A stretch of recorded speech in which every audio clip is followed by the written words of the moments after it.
This is the backyard pond I built from scratch by hand and by myself.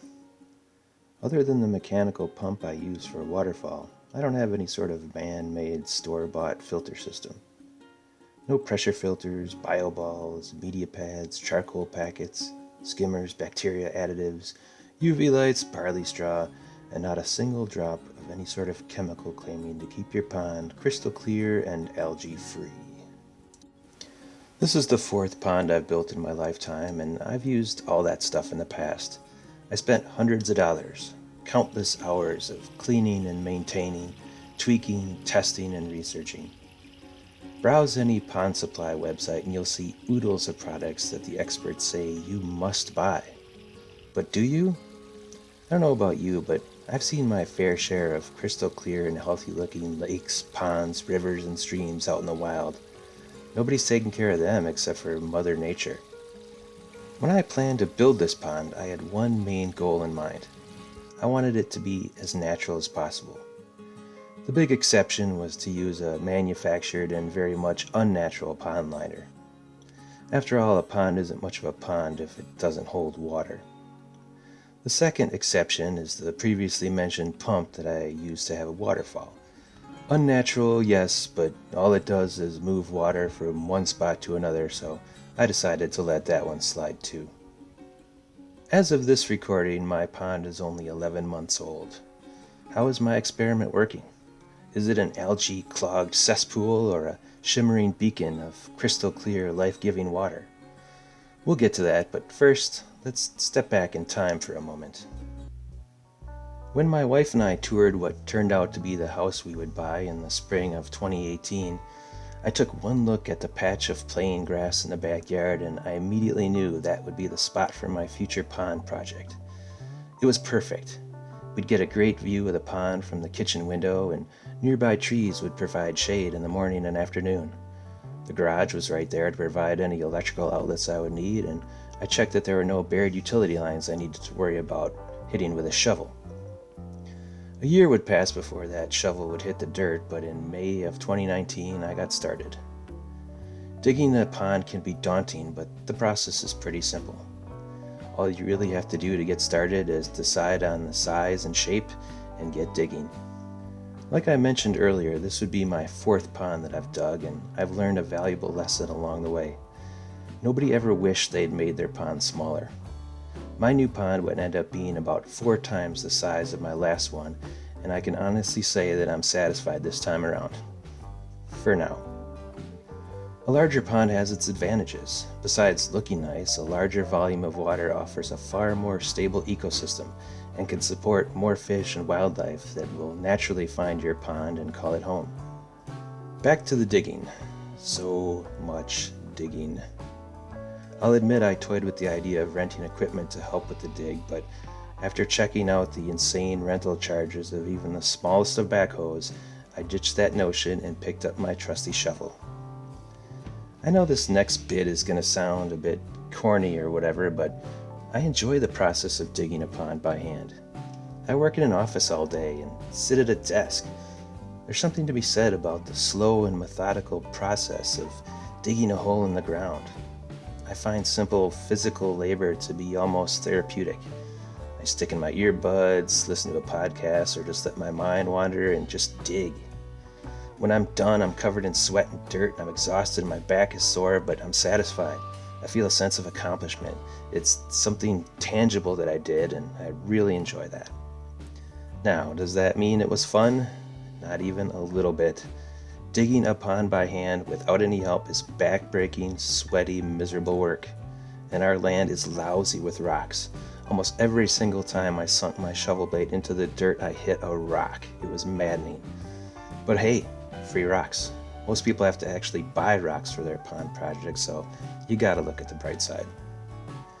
Now I understand that not everybody is physically able to dig a pond by hand, and if you have the means to rent fancy equipment or hire somebody to do it for you, I'm all for that.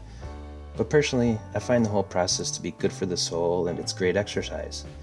The key is to go slow and not overdo it. I only dug about 30 minutes at a time, if that.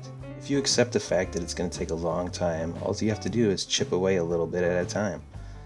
I started digging in early May and the pond was ready to be filled in late August. If I would have pushed myself any faster, I would have ended up cutting corners, settling on a smaller pond, or hurting myself. When you think you're done digging, give it a few days and be honest with yourself. Are you really happy with the final shape and size, or are you just sick of working and want to get done already? This is the time to make changes, not when you have your liner down and it's full of water. I chose a pond liner that's designed to be used with out and underlayment. Typically, you'd want to put a layer of material between the earth and your liner to prevent punctures from any sharp rocks or tree roots sticking up. I really enjoyed this part of the process. All those rocks I had to haul out of the earth came in handy as I carefully arranged them to line the bottom of the pond along with chunks of sod from the dig. The rocks provide plenty of surface area for beneficial bacteria to grow. They're a vital part of keeping my water clean and clear. Plus, they provide nooks and crannies for my fish and other little critters to hide in. I built a basic waterfall out of the dirt I piled up and scraps of liner. The next year, I'd end up rebuilding it when it started losing water. The pond was filled on August 24th, and I noticed our first frog on September 13th. I don't know how they discover a new pond, but it didn't take long, and they've called it home ever since. That's one of the things I enjoy the most about having a pond. It's teeming with life. At the time of making this video, I've counted up to 20 frogs in our pond at once. It's full of snails slowly roaming the rocks and countless different kinds of bugs swimming under the surface and on top of it. Plants are naturally growing. Dragonflies and wasps swoop down for a drink. Birds splash around in the waterfall. The goldfish that I bought don't have a choice. I put them in the pond, but all those frogs, insects, and birds came to the ecosystem that I started on their own because it offers food and shelter. That makes me very happy indeed. Which brings us back to the original question. Is it possible to have a naturally clear and healthy pond without spending a ton of money on products to make it that way? I'm happy to say that a year later, very much so in my case. I believe the key to my balanced pond comes down to a few factors.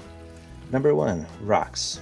I have a lot of rocks under the surface which provide a lot of surface area for beneficial bacteria to call home. These little microscopic critters are working 24/7, eating, pooping, reproducing, and dying, and are a vital part of any balanced ecosystem. Number 2, plants. Plants need nutrients in the pond to survive. Algae are plants. The more plants you have in your pond, the less nutrients will be left over for the algae to eat. It's simple math. Since day one, I've always been on the lookout for more plants to add to the pond, and I'm still looking. Number 3, fish. Right now I have just 9 goldfish in my pond. Fish can wreak havoc on the water quality of any pond if you have too many for the size, and if you feed them. I don't feed my goldfish because I don't have to. There are plenty of things for them to eat in the pond already, and tossing goldfish flakes in there causes excess waste and provides a nutrient source for algae. Don't feed your fish. Seriously, they'll be just fine if your pond is balanced and healthy. Number 4, and finally, my waterfall. The pump I use for the waterfall keeps the water circulating, and the water cascading from the falls back into the pond helps to aerate and provide oxygen to the water. Well, I hope you've enjoyed this video, and if you've watched this far, it's probably because you've been dreaming of a backyard pond of your own. My advice, just do it. I think a lot of people consider a pond to be this big ticket, big money, big luxury item, but let's not forget that all it is just a big hole in the ground filled with water. A pond doesn't have to be expensive or tedious to maintain, and it can give you years of pleasure. Trust me. Once you've experienced pond life, you'll be hooked. I hope to make future videos as my pond grows older and evolves, so stay tuned to this channel. Let me know if you have any questions in the comments below, and please like, share, and all that good stuff. Bye for now.